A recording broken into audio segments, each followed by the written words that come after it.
De acordo com uma lenda terrível, o conto chamado Cowhead, Cabeça de Vaca, foi descoberto no Japão no século XVII. A verdadeira origem da história continua cercada de mistério. Várias escritas sobre essa época fazem referências a esse conto, mas elas apenas mencionam seu título e descrevem como um conto muito terrível para se falar. Rumores afirmam que ao ouvir o conto, os ouvintes eram dominados por um terror tão grande que ficavam tremendo violentamente por dias, até finalmente morrerem de pavor. O conto foi considerado muito perigoso e várias cópias dele foram queimadas há muitos anos. As poucas cópias que sobreviveram foram cortadas e espalhadas pelo país. Hoje, acredita-se que há apenas fragmentos do conto original. Muitos detalhes do conto permanecem desconhecidos hoje em dia, e infelizmente, os infelizes que liam o conto nunca sobreviviam o suficiente para repeti-lo. Um rumor recente conta sobre um professor que inexplicavelmente obteve alguns fragmentos do conto original. De acordo com o rumor, o professor estava levando a classe em um passeio escolar. Ele tinha hábito de entreter os estudantes no ônibus com as histórias de fantasma.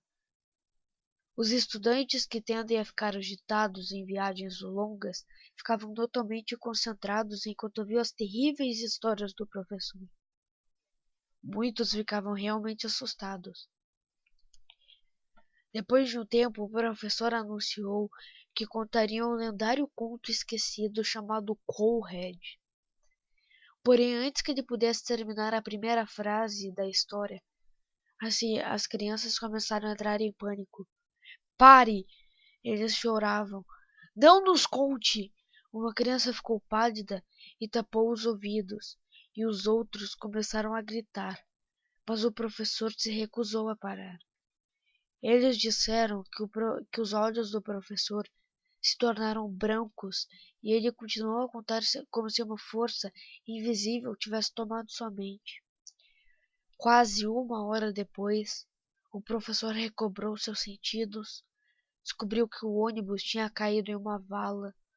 Todos os estudantes tinham desmaiado e espumavam pela boca.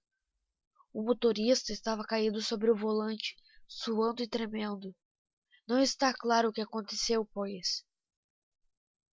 Apenas nunca mais o professor contou o conto do Cowhead outra vez. Então esse foi o nosso conto, Legião. Esse conto muito legal, que eu acho um dos contos mais legais que eu já ouvi, que se chama Cowhead. Também é um dos contos mais estranhos que eu já ouvi, tirando Slenderman e Karasi, que eu também pretendo trazer para o canal. Então, é isso mesmo. E agora eu pergunto uma coisa para vocês. Vocês acreditam que essa lenda do Cowhead realmente existe? E se existe, vocês teriam coragem de ouvir? Então, uma boa noite, meus criados.